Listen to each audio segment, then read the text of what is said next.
Jan apa? Wonten dawuh mrene. Kowe iki sesuk meneh nek dadi satria iki sing lantip panggraitane. Paningale yo. Kok saka kono ya ngaliwat Gang Mukmin. Liwat gang endi? Gang Mukmin. Ora jedul kene. Kowe sesuk nek dadi satriya kuwi sing lantip barengipun. Kowe ngerti ora? Mau sapa? Inggih namung tiyang alasan. Lho, lajene kuwi kurang lantip panggraitane.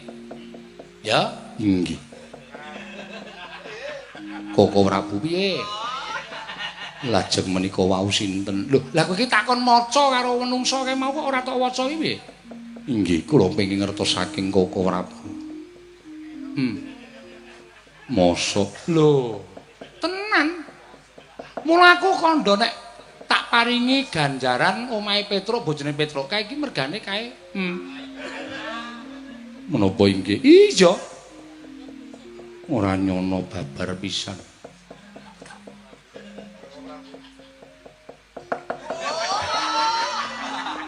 Dimas ndasmu.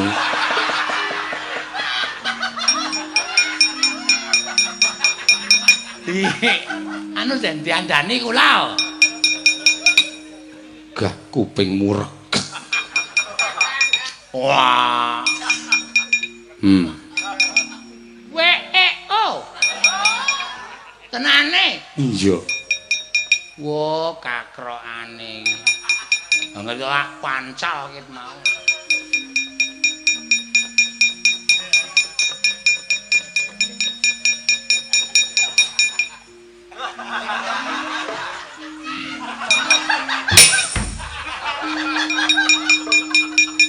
Ngapa yang bandem dasku?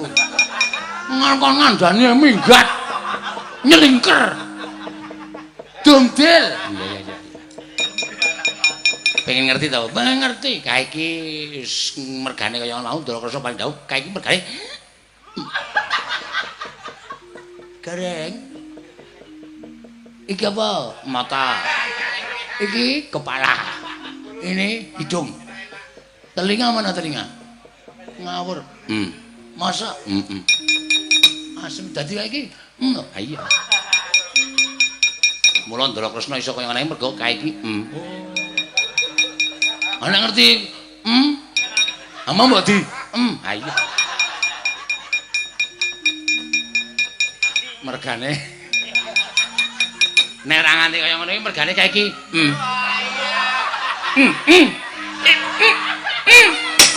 Iki kowe dijepit kok piye? Kewan. Mlebu tengah-tengah terus dikop kene. Ambune lah.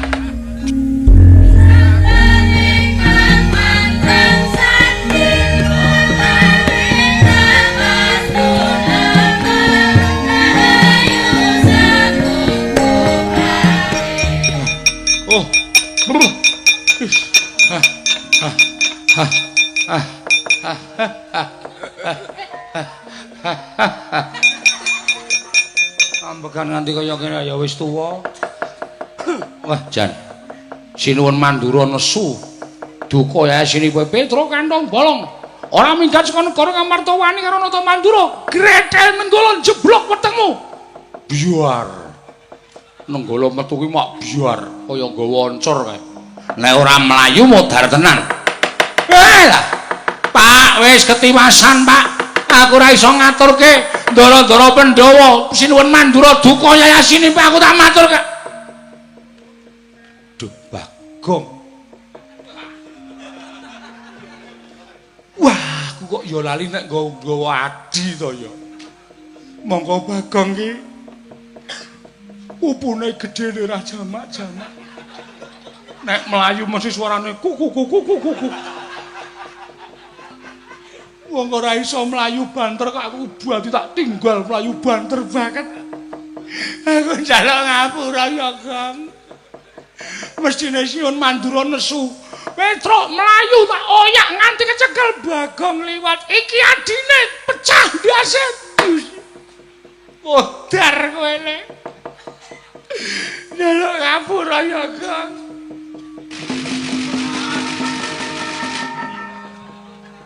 Alhamdulillah. Kok iso slamet, Gong? Ngojek e. Kowe ketegelen kok, Tru. Kowe ra cinta karo adine. Prabu Baladewa nesu-nesu iblis lanat. Petro ora minggat grece nenggala. Kowe klepat, playumu banter banget aku bingungi golek ojek selo. Langsung tak cengklak, Pak melajar. Bulming Yamaha 75. Suarane tok sing banter mlakune meng 20. Aku terus kudu ngember. Men ra ketok. Piye, Gong? Manut. Nek mulai ya kuwi mau isin wirang. Oh ya, ning nek maju totoh pati. Nek miturut kowe piye le saiki alon-alon rasa dadak kesusu dipetung sing apik. Heeh. Nek cara kowe mati karo wirang iki milih ndi? Milih mati. Kok milih mati? Mati ora krasa apa-apa. Urusane karo sing gawe urip. Wis duniawi sudah ditinggalkan. Wirang isin marem bungah susah wis ra ono. Oh iya, Ning nek wirang, nek kowe milih wirang ki selawase urip tetep digawa mati, Tru. Kowe rumangsa tumindak elek, terus kowe wirang. So kalau mangsa kowe lali, ana sing ngungkit-ungkit meneh, isin meneh. Oh iya, Le. Nek cara aku umpama dadi kowe langsung tak pethukke Prabu Baladewa. Mbok tak pethukke. Ha sing nesu karo kowe.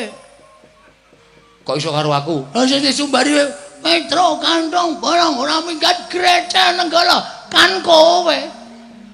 Ora ana Petro lan Bagong, ngono ora ana. Yes. Kowe nek ora ndek kakang aku ikhlas to, Gong? Ya jane ora, Tru, ning piye meneh. Kowe terpaksa kudu nglakoni lelakonmu ya wis piye meneh ning tak dongake kowe urip. Ning aku mesti mati. Ning aja pasrah. Ora. Mati urip ki gumantung karo sing kuwasa. Ngono ya, Gong. Ya, Gong. Sing ki kuwi jamane kowe. Lah kok suarane kowe? Karena wong kleru ki menungso kedunungan ino, lali, salah, apes lan ngelih. Aku tak maju. Niat tenan? Niat. Lahir batin? Lahir batin. Wong urip padha karo omonganmu. Ngenteni apa? Ngenteni antri mudar. Mongko aku wis tuwa.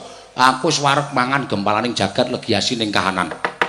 Lek urip wis pirang-pirang abad kok. Aku wis kesel urip nyawang jagat sing maneka warna kahanane. Aku tak ngiklaske mati. Tak pedhoke Baladewa. Ngono ya terserah. Titip dompet. Oh iya. Kekno Mbak Yuku, Mbak Yumu, nek aku ra mulih 3 dina tekane 7 dina kon nyelameti gendurenan. Oke. Biayane? Lho. Aku iki adikku kok ya biayani sik ra apa-apa to. Wah, aku lagi butuh dana, Truk. Ya wis, dono Tegal Kidul omah kae. Oh iya. Sing sithik kae. Nek gendurenan ora butuhke odet akeh. Wis ngono ya, Gong. Karo titip anakku sing barep kae sesuk lulus cemplungno ning sumur. Gundulmu kowe. Ning kuliah. Oh iya. Terus sing cilik kae engko nek lulus TK lebono SD. Lah ragate mobilku dolen. Oke. BPKB-ne tak gadekke tebuske sik. Wah, rumit iki. Oke, saya batin yang tak pikir-pikir rugi. Ya ora to, ya ora ya batin. Terus anu ya, Gong, kendaraanku sing loro-loro kae men dienggo anakku sekolah. Oh iya iya. Pitku Jawa sing gasle. Gasle? Sing larang kae nggonen wirawiri nyukupi anakku. Asli? Ya, ikhlas, ikhlas. Wis ngono wae aku tak maju perang, golekno gaman. Sik, deling-eling sik. Engko wis mati sik ana sing ganjel ora prayoga ya. Ana sing durung tak titipke. Sopo ya, Gong?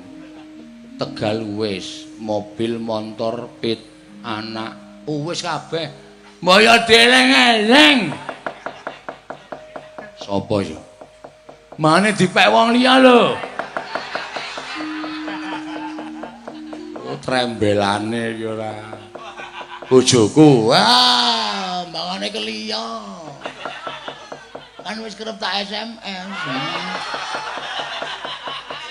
Diapure ora.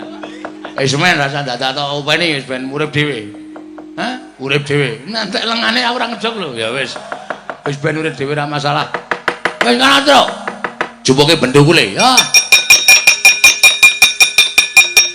Oke. Wis kono nggo gaman aku ya nggo gaman. Maju ya, Tru. Kowe mulya cepet. Tinggalan aku. Nek aku nggo bali, aku slamet. Nek aku ora bali, aku modar. Oh iya. Wis ya, Tru, ngono ning sing ati-ati tenan ya, Tru. Heeh. Ayo, amur Suramarta, Jayamarta iki bendhoku legane atiku.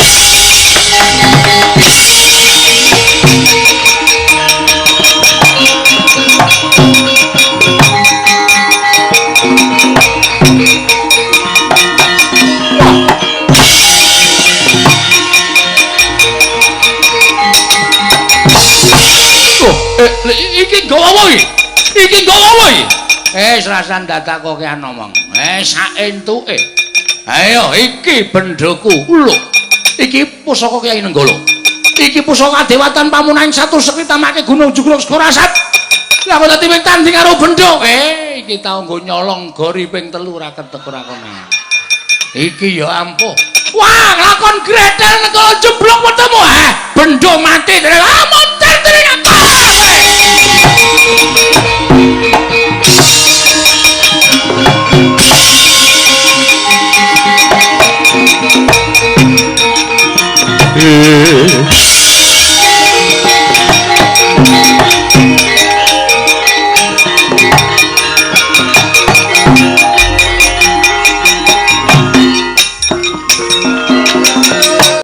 Yayi, sewu-sewu kerapatanipun Kang Raka Tadah Wadana ngantos serat dirandhat anggen kula nyandhet kamurkanipun Koko Prabu Mandura. Wekasan kula nyuwun pangapunten, sajaipun Petruk ugi bergugung utawa waton. Netangi dhateng kamurkanipun Koko Prabu Mandura, wekasan Koko Prabu Mandura ngliga pusaka Kyai Nenggala Petruk ing Kyai Nenggala kendhang kapracundhang kontal kaprapal. Yayi. Kula nyuwun pangapunten. Ngantos boten saged mempermubal babaling kanepson wekasan Petruk kenging daya panguwasipun Kyai Nenggala. Petruk kendhang kapracundhang kontal kaprapal. Koko Prabu mestinipun boten mekaten rampaning kedah sinandhang. Namung enamipun ngibaratipun sekul ingkang sampun dados jeneng boten badhe wangsul dados sekul malih. Koko Prabu kula suwun kanthi sanget sampun ngantos paduka Kanjeng Koko Prabu nilar dhateng tanggel jawab.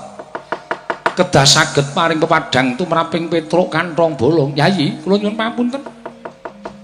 Menawi ingkang Raka ingkang kadhawan supados tanggel jawab babagan Petruk kula sagah. Jer menika kalepatanipun Koko Prabu Mandura. Nanging kula nyuwun supados menika sak traju sak bobot. Kula nyuwun supados pustaka jamus miyang jimat kelima sada kaparingna dhateng kula. Badhe kula boyong wonten negaring Ndrawati kinarya srana anjampeni pagebluk ing tumandu wonten Projeng Dwaraka. Menawi mangke sampun paripurna ta sampun waluya nirmala temah jati temah mulya negaring Dwarawati. Tumunten kula badhe ngunduraken pustaka jamus kelima sada sinambi upaya wonten pundi dunungipun Petruk kanthong bolong. Yayi. Koko Prabu menapa pangandika paduka menika saged kula ugemi. Yayi. Menapa kula nate dura lan paduka Yayi Prabu Darma Kusuma kula kinten derek. Menawi tetela mekaten kula namung kantun ndederek. Ing mekaten pustaka jamus kelima sada daya-daya kula caosaken dhateng paduka Kanjeng Koko Prabu. Namung kula suwun kanthi sanget samangke menawi negari Ndrawati sampun katingal padhang pusaka katuran kundur wonten negari Ngamarta. Koko Prabu ingkang kedah ngunduraken saha paduka ingkang kedah ngupaya wonten pundi dunungipun Petruk inggih ngestaken dawuh. Tumuli kaparingna lan kula nyuwun pamit madal pasilan wangsul dhateng negari Ndrawati. Gosek Kresna Joko Susu. Lah banjur pun Kakang piye? Pun Kakang dikanthi marang Projeng Ngamarta iki sing nganthi Prabu Ndrawati. Lah kok dadi aku saiki tok tinggal ning negara Ngamarta. Koko Prabu. Sumados Yayi Prabu sak ngadang menika kenceng anggenipun pitados kaliyan ingkang Raka Rayi Ndrawati. Kakang Prabu kula tilar dados tanggelan sekedhap. Lho, dadi tanggungan piye? Mangke menawi kula sampun saged maluyaken Praja Ndorowati tumuli kula badhe wangsul dhateng Praja Ngamarta.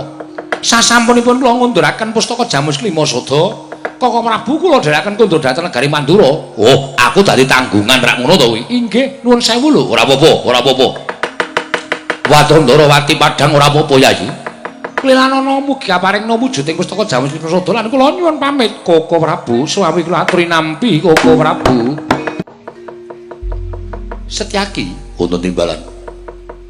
Lah kok beda kan adating ingkang wis. Pendak-pendak pun Kakang Prapta ning Praja Ngamarta mesti sinugata panembrama ingkang banget gawe lega penggaling wong tuwa. Lah bareng pun Kakang Prapta ning negara Ngamarta lah kok iki Yai Prabu Darma Kusuma ora kuwagang nyawang manang paningalipun Kakang Werkudara konjem nggone nyawang marang Bantara. Arjuna ya nglirik wae ora. Iki ana ngapa Setyaki? Kula piyambak boten mangertos Kakang Prabu. Piye? Wonten menapa Kakang Prabu? Bose to. Kowe aja tambuh Kresna. Kowe aja tambuh. Lagi wae kelakon, lah kok dadi kowe malah takon marang pun Kakang iki janjane lelakon iki piye? Nuwun sewu. Nembe kemawon kelampan menika menapa? Lho kok sik. Praptanipun Kakang ana negara ing Ngamarta iki siadi ingkang nganti. Jarene negari Ndorowati ketaman pegebluk mongko bisane waluya nirmala temajati yen to tinumbalan pustaka Jamus Miang Jimat Klima Sada. Yai Prabu tak dherekake sowan ana marang Praja Ngamarta. Nganti dadi padardah kawan Petruk kantong bolonggor ngoboti kawan siadi. Wekasan Petruk kena Kyai Nenggala Kontal kaprapal kendang kaparcundang. Terus kowe nggawa pusaka Kyai pustaka Jamus Klima Sada mbok asta bali ning Praja Ndorowati. Lah nganti durung nganti telung kedhape paningal kok bali meneh ning Praja Ngamarta iki arepmu piye? Oh inggih, inggih, nek ngaten kula sampun ngertos. Lho, wis ngerti piye? Menika tegesipun wonten Surya Kembar. Lho, Surya Kembar piye? Mangkrimin, Kakang Prabu kendel rumiyin. Yai Aji, nuwun sewu menawi kelanggan menika kula mboten patosa pitados kaliyan Paduka Yai Aji mboten sabab saking menapa namung menika sanes pakaryan Paduka Yai Sami Aji Werkudara aja lara atimu ya Di yen to pun Kakang ya rada ora percaya karo Siadi sing tak percaya mung siji ya kuwi Janaka Arjuna Marata sawangan pun Kakang nanging panyawanging Siadi aja nganggo netra lair nanging gunakno netra batin utawa permana jati wengakno kalantiping panggraitaning Siadi sawangan pun Kakang apa to sababipun Kakang percaya karo Siadi merga Kresna karo Janaka kuwi ora bisa dipisahake upama Kresna kembang Janaka kuwi sarine upama Kresna geni Janaka uripe sawangan pun Kakang sing nggawa pustaka Jamus Klima Sada kuwi pun Kakang apa dudu Janaka? Kakang Prabu ketiwasan mboten nginten babar pisan. Bilih negari Ngamarta kedatengan telik Mangindrajala. Ingkang dusta pustaka Jamus Klima Sada wonten Durjana ingkang wantun dusta. Sesingla Nalindra Ndorowati Kakang Prabu Sri Bathara Kresna. Yai Aji mireng. Sanes ingkang Raka Ndorowati ingkang boyong nanging ngaturipun Arjuna ingkang sampun mratelakaken ing kados mekaten menika. Werkudara krungu to? Siadi mireng to? Dudu caping Kresna lho Werkudara. Ning iki ature adimu Madukara. Ayo kowe areng nyalahke aku. Iki aturing Janaka kandhake sing nggawa pustaka Jamus Klima Sada kuwi dudu pun Kakang Werkudara. Yo. Ning Werkudara kuwi nggone wong utuh. Werkudara ki nggone wong apa anane sing tak sawang nganggo mripat ya kuwi sing kelakon monggo mripatku cetha sing boyong pustaka Jamus Klima Sada wi Kresna kakangku arep kowe kumbi arep kowe selak kanthi pawadan Janaka ning weruhku sing nggawa Kresna baline ya saka Kresna ora iso balikke pusaka ora sudi aku ngaku dulur tuwa karo kowe.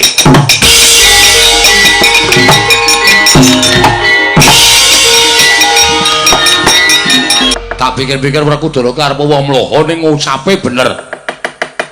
Tinimbang pun Kakang mbok luputake saiki aku kudu ngluputke marang Yai Prabu Ndorowati. Tekaku ning negara Ngamarta kowe sing nganti Nganti saiki kowe kanthi pawadan Janaka, kowe ngandhake nek ora goyong pustaka Jamus Lima Sada. Mongso bolong, aku ora urusan.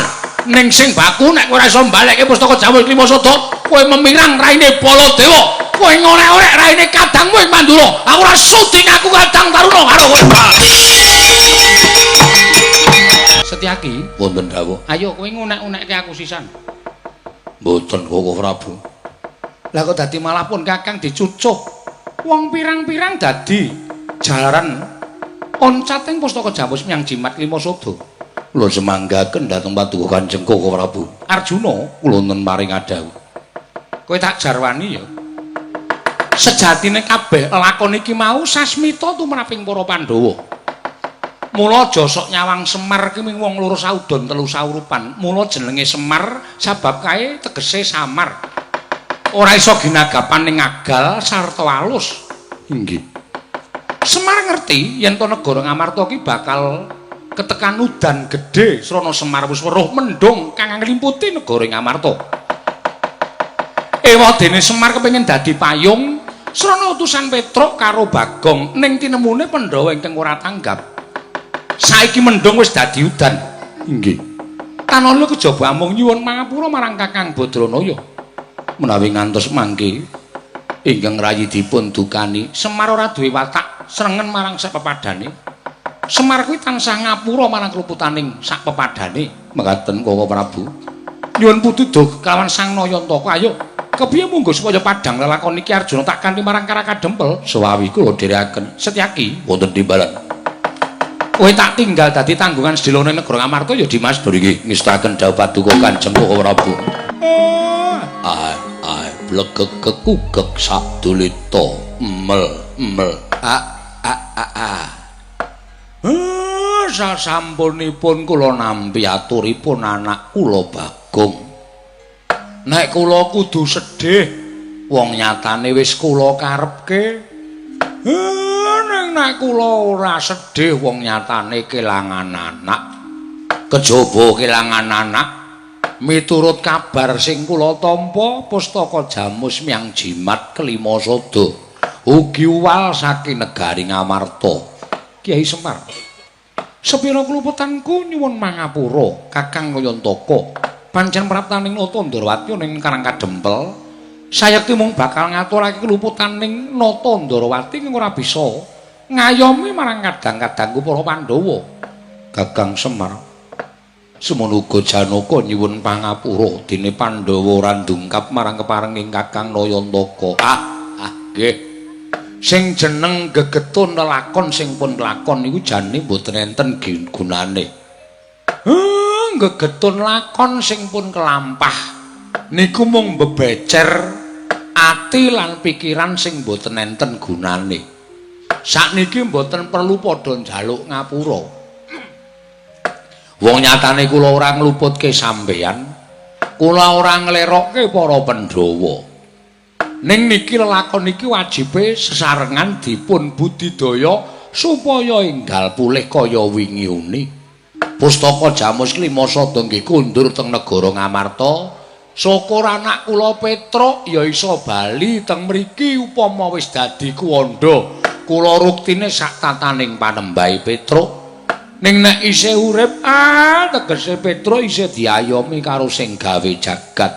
Kakang Semariya, nggih mung gandeng ature Bagong sing barengi rembuke Semar wonten sanipun punden kula Pandhawa niku sinuwun Ndarawati sampeyan gajeke ngersake pustaka Jamus Lima Sada kinarya nambak rengkaning praja. Mula saka petungan kula pusaka sakniki pun diasta sinuwun Ndarawati. Arepa sampeyan ngaku mboten beta nang Bagong sing wis atur pelaporan kali kula. Pustaka Jamus Kelima Sada bali teng negara Ngamarta nggih saka sampeyan, mboten nggih saka sampeyan. Luwih-luwih nek nganti mboten bali, Semar nuca karo sapa? Wong wujude sing nggawa nggih Nata Ndarawati kok Den Kyai Semar. Aku ora bakal mingkuh sarta bakal nyelehake marang kewajibaning Nata Ndarawati. Yen to pancen wis entuk paliraing Kyai Nayantaka, aku nyuwun pamit bakal ngupaya menyang endi denunging pustaka Jamus Miang Jimat Lima Sada. Semono aku Kakang Semar nyuwun pamit. Ora pati-pati Janaka bali marang Praja Ngamarta lamun durung ngantuk sarta amboyong pustaka Jamus miyang jimat Klimasada. Anak-anak kula aturke sampeyan ming nderekke sampeyan. Supaya niki ya dadi seksi anggen sampeyan budidaya ngupaya pusaka ya nala garing Bageng ayo nderek marang panjenengan ingsun monggo ndara kula dherekaken monggo Gus kula dherekipun. Weruh tindake Sinuwun Darawati kok kaya ora mentala. Ndak dikira Semar wong sing ora gelem nyambut gawe. Ning nek ora ngono, ndak ora tanggung jawab Sinuwun Kresna. Ya tak awat-awatane saka ing Dirgantara. Kaya ngapa ngene ngupaya pustaka Jamus miyang jimat Klimasada. Nuwun sewu, Bapak Penemban. Persasat kados cumengklungen anggen kula ngentosi rawuh paduka Bapak Penemban Dewa Kahana wonten ing negari ngawu-awu langit. Ingkang putra ngrantu dhateng rawuh paduka krana anggen paduka sampun semagah madesaken srana kasembadan gegayuhanipun ingkang putra pun Dewaningrat. Anggen kula kepengin lan kumacenu lenggah dampar keprabon ing negari Ngamarta. Bapak Penemban, kula nyuwun dawuh sabda tama Bapak Penemban. Kados pundi pawartanipun Purwamadya lan wusananipun kepareng ambabarana dhateng Kang Putra? Hong wilahing Mastunama Sidam sekaring bawana langgeng Dewaningrat. Nggih wonten dawuh. Apa ingkang dadi penjangkane anak mono wong tuwa kudu pradah. Ana tetembungan anak polah bapa kudu kepradah. Lho nggih. Mula ingkang dadi gayuwamu mau dadi tanggung jawabing wong tuwa kudu bisa ngleksanani apa kang dadi pepinginane anak lan sumurupa nggih nalika semana tak goleki apa ta kringkianing para Pandhawa sarana tambuh-tambuh marang sapa wae wekasan aku ngerti ento kringinaning Pandhawa ki mapan ana ing pusaka kang aran pustaka Jamus Klimasada. Yen pustaka Jamus Klimasada isa ndak boyong sarta isa nastaning anak Prabu Dewaningrat. Yen to kowe bakal nelokake wong Pandhawa bebasan angel mijet wae ngranti suwe banyu sinaring. Lan sumurupa apa kang dadi panjang kamu iki mau sayekti mung kari sak jangkah meneh bakal kasembadan. Liripun Maduka Bapak Penemban paring dawuh iki mekaten. Ngerti ya nggih. Nggonku prapta ning negara ngawu-awu langit iki mung bakal caosu ning marang anak Prabu Dewaningrat yen to pusakaning Pandhawa ya kuwi pustaka Jamus Klimasada wis ana tanganing pun bapa tak rebut srana aku sesinglon wujud Ratu Ndarawati saiki wis ning tangane wong tuamu Dewa Kahana Dewaningrat. Alah waduh ngaturaken panuwun ingkang tanpa pepindhan Penemban dene mekaten anggen paduka ngetingalaken sih tresna Maduka dhateng putra pun Dewaningrat. Sabanjure aku mingkari manut marang kersaning anak Prabu Dewaningrat. Ate wonten dawuh. Netepi kawan apa ingkang wis dadi penggayuhaning sun nggonku bakal nggadhampar keprabon negara Ngamarta. Kerit lampit drungkat kimpul wadyabala negara ing awal-awal digetapake. Nderek tindak ingsun bedah negara Ngamarta. Nggih, ngestaken dawuh sawi sinuwun kula dherekaken. Monggo Bapak Penemban ayo nggih tak derekke anakku Cak Bagus Dewaningrat. Lho. Lagi wae mudhun saka baita. Nyirep wadyabala segelar papan iki ana wong baguse ora jamak. Mlaku alon-alon wayangane dililing-liling dhewe bocah bagus, satria bagus. Lah kok emane kok nggawa kirek loro. Gong, dunekke kirek loro. Tak catheke. Aja. Malah dicathek ora. Aku iki kirek utuh, kirek. Ngapa to nang kowe iki ayah-ayah iki ngapa mbok mikir apa iki? Pendapatmu berkurang ki mikir ora sembah-sembah. Menawa wujude Nalindra Muda. Sapa? Takon karo aku Nalindra ngawu langit Prabu Dewaningrat kowe sapa Raden? Raden Janaka. Raden Janaka. Ya Raden Harjuna. Ya Raden Harjuna. Kunti Dewi Batsa. Kunti Dewi Batsa Mahabau. Sing mburi menungsa. Jenenge sapa? Nala Garing. Cakrawangsa. Cakrasya. Awet. Iki sapa jenenge? Wong jenengku ya mung Gareng tok liyane ngawur kok ya. Sing mripate amba sapa? Takon karo aku. Iya. Bagong. Bawor. Cepot. Copet. Baco. Kuwi sapa? Mung jenengku siji tak wola-walik. Diwola-walik ora. Mbok ya wis, Gong. Iya udah, semangat rek. Dewaning Ratu arep menyang endi?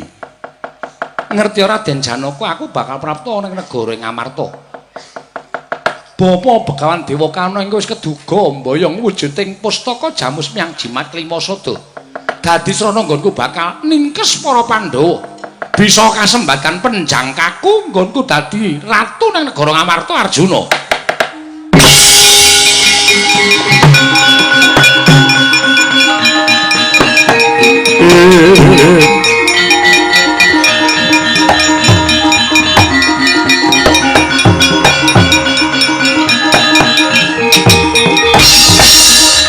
Menungso ratatanan jebul wong tuamu Dewa Kalna ingkang nyidra pustaka Jamus Myang Jimat Klima Sada.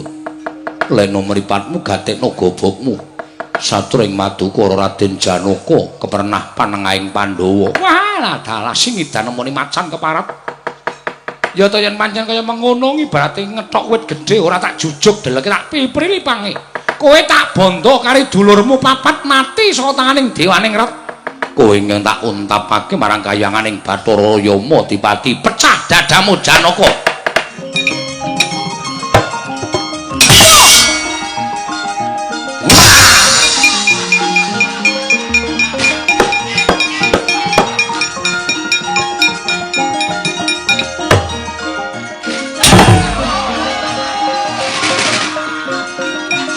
Wur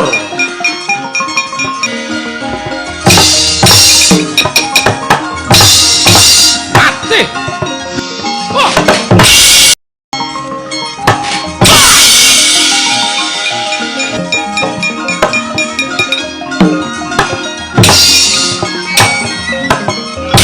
Wah, diajam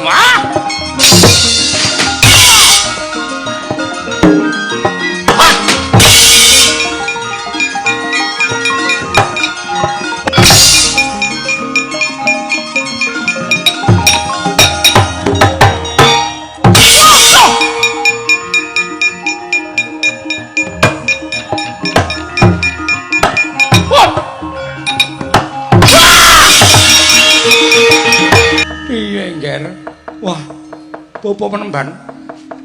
Mboten kinten babar pisan bilih. Pandhawa nadyan mboten sinanding pustaka Jamus Myang Jimat Klima Sada kekiyatanipun ngedapi. Kula nembe menika abenajeng kaliyan satriya ingkang kekiyatanipun. Waduh. Mestaka kula dipun candhak dipun jeglukaken wonten ing Bantala. Menawi mboten kula tentu sampun lebur tumpur tanpa dadi Raden Janaka aku mung suwe aja wong tuwa Dewa Kahana kowe ingkang nyidra pustaka Jamus Klima Sada ora mbok balik tak pecah siramu tebak dadamu lakon ora bakal njaluk aku parah.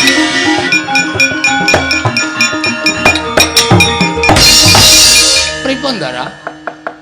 Wau tandange di presani napa jenengku? Gawe marem sirah dicandak jegluk ning lemah. Saking rika krungu lho mak plethuk. Nganti kontal kembarangan kok njur mundur dik-dik. Pripun enten apa? Koko Prabu Ndarawati nendi Nala Garing? Ngambah Dirgantara. Koko Prabu mbok diaturi mudhun kene. Iki ana perkara Nala Garing. Kakak Prabu. Kakak Prabu mbok mandhap penyanyi adas pundi to? Ah jan. Niki napa Kakak Prabu? Lambene iki lho. Ana wong mabruk dibengoki Kakak Prabu menika ya ora mandhap-mandhap kok. Sengit aku. Wong iso adine ana masalah Kakak Prabu malah teng inggil terus meneh adas pundi.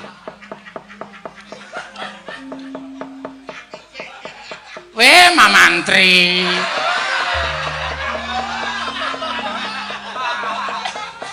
Aku tak ngerol sesuk iki ya Gang, wis entekno kono. Arjuna piye? Dewaning rat nalindring ngawawu langit kalian dewa kahana. Lho, sapa kowe? Ing Ngidra Pusaka. Pusaka pustaka Jamus Lima Sada kasinggihan mekaten. Lah kok ora tok rebut? Kula kawon kalian dewa kahana pandhita ingkang Ngidra Pustaka Jamus Lima Sada.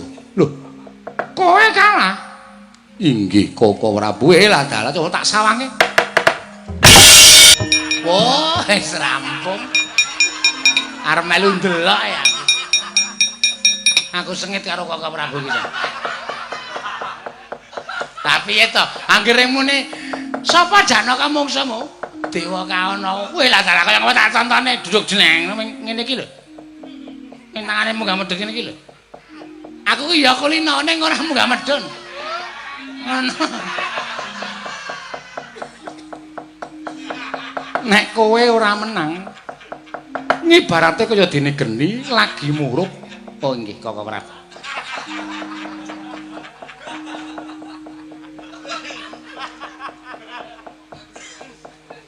Tok sok ana banyu ora bakal sirep Janaka nanging malah salah mubal. Sok banyu Kaka Prabu. Monggo tindak mriko. Kowe lah, Kaka Prabu kok ditinggal dhewe iki piye Kaka Prabu?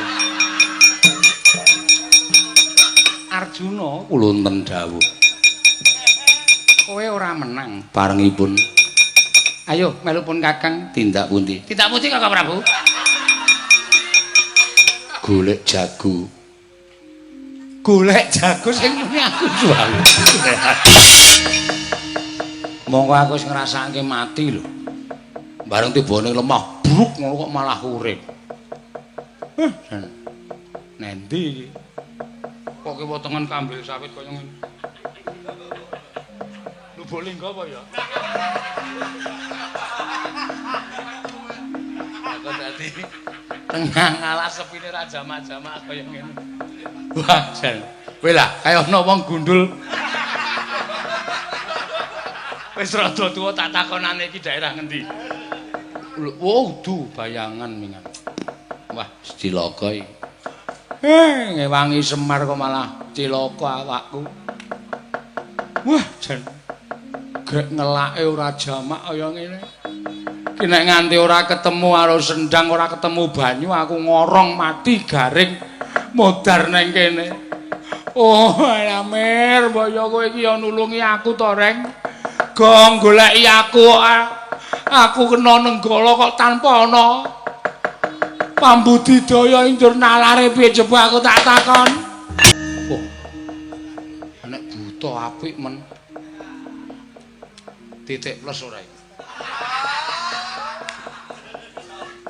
Nek ora ya ora apik. Buta kok matane kaya arep coplok-coplok. Anggere munet kok plolo. Petro, weh. Kok ngerti kalih kula? Ya, aku ngerti karo kowe. Sampeyan sinten? Petro, apa kowe ora tepung karo aku? Jaman durung isih urip sarta durung ana menungsa tedhak ning jagat. Kowe urip karo aku ning jamaning jim. Kowe tak gula wentah gawe amung rampok maling ngecu begal. Tumuli kowe ngecu sarta begal Semar. Kowe diula-ula dawa diduduti awakmu nganti dipek anak karo Semar. Weh! Sopo ya?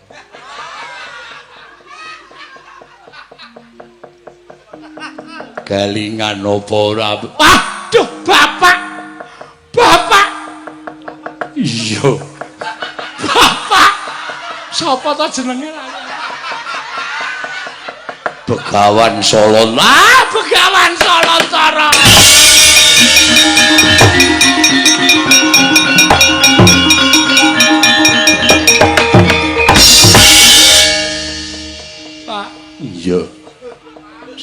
ngasta teng pundi sane? Aku dadi dewa ning kayangan. Melu Semar ora mundhak ekonomine. Mbok kula nderek sampeyan kemawon. Dewa ora entuk ditutke sapa-sapa. Kedah piyambak. Iya. Nek sampeyan dewa mesti sampeyan ngerti keribetane ati kula. Ngerti. Kowe dikongkon Semar supaya mboyong pustaka Jamus Klimasa dening pusakane saiki ilang kowe kena nenggala kuntal tekan ngalas kene. Terus kowe kudu tanggung jawab Petruk. Nggih, jiwa kula jiwa tanggung jawab. Iso nemokke pusaka. Lah niku carane teh pripun? Kaya aja wujud Petruk kaya neng sendang jenenge sendang malih warna. Nyemplunga sendang Petruk. Nggih. Kok mboten malih? Sing endi sing tok cemplungi? Ah nika tarik ana. Enggak, nek saya. Riki niki. Wo iki tilas sabdi teng. Sing kuwi Petruk. Ayo ora ngematke kok. Nyemplung. Wes nyemplung ngene. Kowe engko ora wujud Petruk. Nggih, manut wujud apa-apa manut. Kowe wujud kaya ngono. Nggih. Tak wenehi daya kekuatanku kowe dadi wong sekti, dadi wong lantip panggraitane. Aja lunga-lunga dilongkas eneng ratu tekan kene njaluk tulung karo kowe tulungono Petruk. Nggih. Arjuna wonten paring adhawu. Eneng pawongan katone wong alasan ning kok cahyane tak sawang kok mencara. Nggih napa Kaka Prabu sing mencara? Nono gareng kula. Kowe nek isih muni Kaka Prabu tak paku bathukmu. Sing Kaka Prabu ki Ndara Janaka wae, reng kowe iki rasa Kaka Prabu. Ndara Kaka Prabu terus anggepe kowe iki adine Kresna kok. Adi Ipik. IP-ku 3,5. Dagelan biyene ditokke. Menika sinten? Nalendra cemeng pasuryanipun mrepeki dhateng kula. Panjenengan sinten Prabu Kresna ngandel ora Janaka? Ngerti karo aku. Ngertos kalian Kaka Prabu? Iya. Ingkang wingking sinten Raden Janaka? Kalian kula ugi ngertos. Kaka Prabu nek kalian kula mbok menawi mboten ngertos kok. Ayo, nek pancen ngerti, aku sapa Kaka Prabu? Ora sapa-sapa kok tak celuk Kaka Prabu to. Aku ragil kok. Dadi sapa-sapa ya Kaka Prabu. Sing mripate kira jenenge Gareng. Modar kowe. Sing aku kowe jenenge Bagong. Lah kowe sapa? Takon karo aku Demang Pangluaran. Lho, Kaka Prabu. Menawi wonten pemasukan kenging menapa wonten pemula.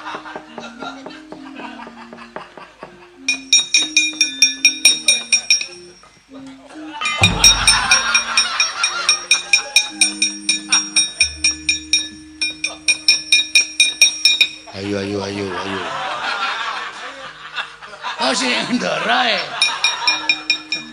Tak kira nek Ponokawan.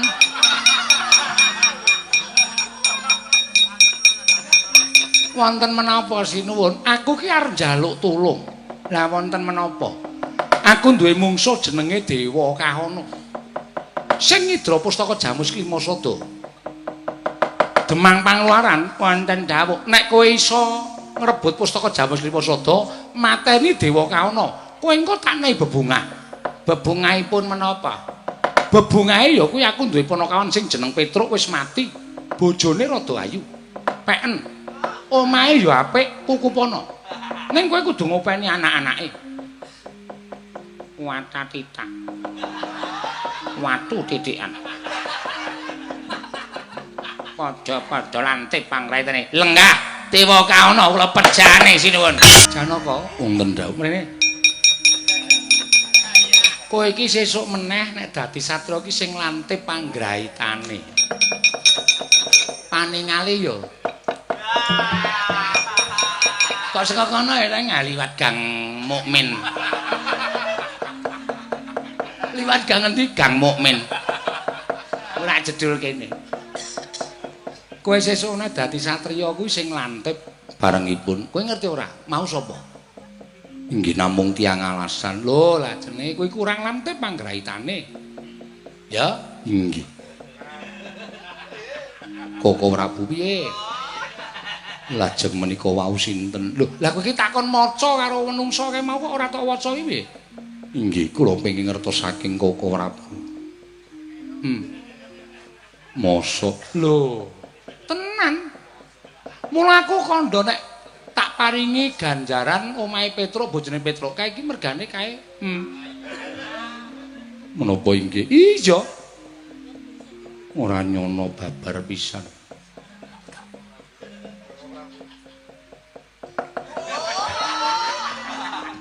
Dimas ndasmu.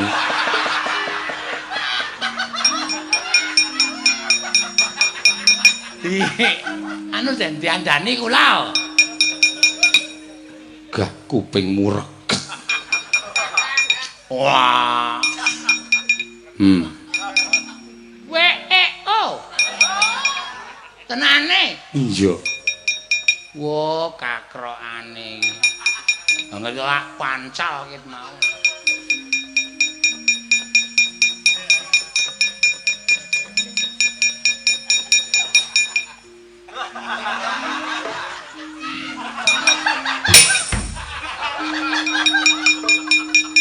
Ngapa yang bandem dasku?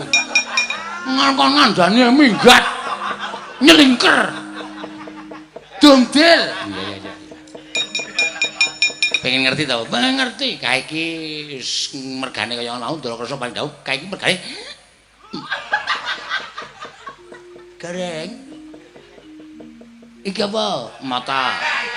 Iki kepala. Ini hidung. Telinga mana telinga? Ngawur. Masa? Asem dadi kae iki. Iya. Mula Ndarakrasna iso kaya ngene mergo kae iki. Ana ngerti? Ama mbok di? Iya.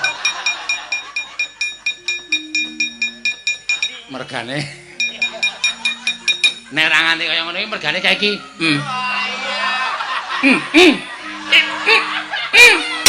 Iki dijepit kok piye?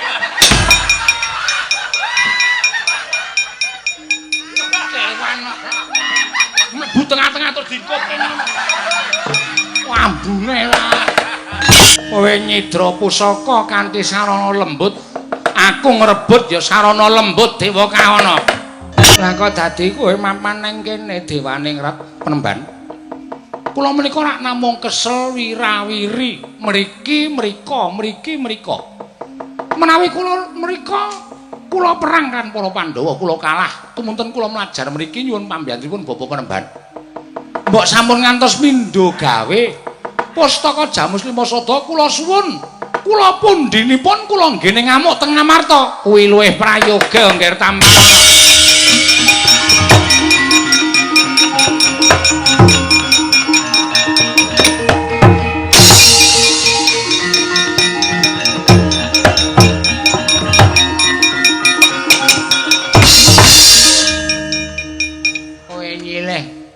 Layang ora mbok balekke.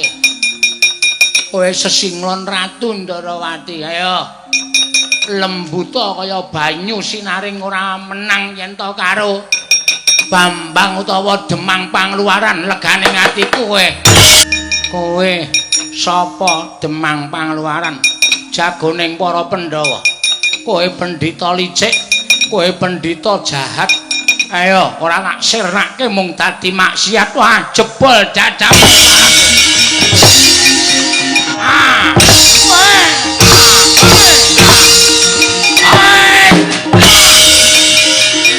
Mati. Sambat. Kamu belum nonton. Iki sapa iki? Iki kowe kok ijik urip to? Syukur. dene dewa isih ngayomi karo kowe Petruk. Pustaka Jamus Kelima Sada pun pinanggih, Mak. Sing nyolong pusaka piye? Isih ngamuk punggung, wah mboten wonten sing iso menangke. Ah, minggir trandangane barat.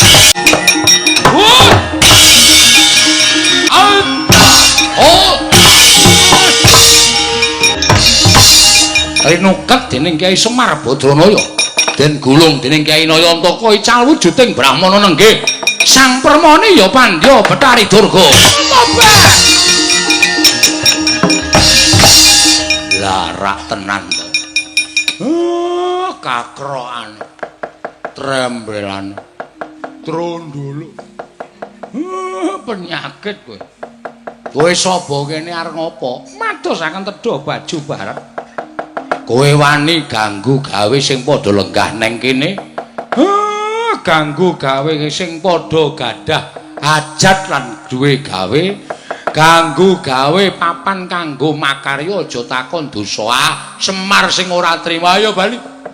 Baju barat dijak bali kabeh, ora bali tak kumbala geni. Nyuwun pamit Kyai Semar, nyuwun. Kados pundi Kanjeng Ibu Dewasrani, Dewasrani. Salina Dewasrani, salina kaya winyuni. Sing duwe Pandhawa ngamuk, Kyai Semar ngamuk, ayo bali sawadya bala Dewasrani. Woi. Oh. Ah.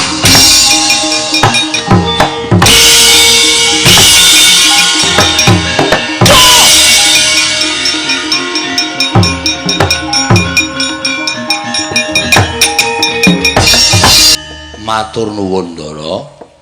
Sampeyan pun nderek Kengkeng Raka rawuh teng Karang Kadempel ateges panjangkanipun Semar samangke saged sempulur nir ing Sambikala. Mujudaken negari ngamarta ing adil makmur warata tias bagya mulya. Pinaringan kerukunan katentreman nimbanipun gesang wonten ing Kaiwangan. Yo Semar. Purnaning gati Sura Sudira jane ngangretsa brasta kaping olah Darmasudi. Rayung samya makarya ing samya pinanggih. Kula pribadi lan minangka wakiling para kanca-kanca kula. Menawi anggenipun gelar pasugatan pakliran menika kala wau kathah lepatipun kula nyuwun pangapunten. Sagedipun inggih namung kados mekaten menika. Menawi wonten kirangipun kula nyuwun gunging samudra pangaksami.